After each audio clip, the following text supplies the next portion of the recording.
আজকে থাকার কথা ছিল কবরে, আছি এখানে। আমার রক্ত, আমাদের রক্ত, আমাদের কণ্ঠের উপর দাঁড়িয়ে তুমি সেই প্রশাসনে বসেছো। তোমাকে তো কোনো দলের প্রতিনিধিত্ব করার জন্য বসানো হয় না। আগামী 9 সেপ্টেম্বর ঢাকা বিশ্ববিদ্যালয়ের মাটিতে ডাকসু নির্বাচন হবে এবং সেই নির্বাচনে বাংলাদেশ জাতীয়তাবাদী ছাত্রদল ভূমিধস বিজয় অর্জন করবে ইনশাআল্লাহ। আপনারা তামাশা করেন ঢাকা বিশ্ববিদ্যালয়ের স্টুডেন্টদের সাথে।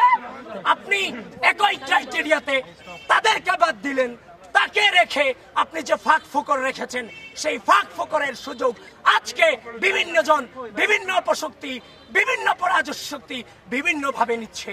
স্পষ্টভাবে জানিয়ে দিতে চাই, এই ঢাকা বিশ্ববিদ্যালয়ের মাটিতে আগামী 9 সেপ্টেম্বর ডাকসু নির্বাচন অনুষ্ঠিত হতেই হবে, হতেই হবে, হতেই হবে।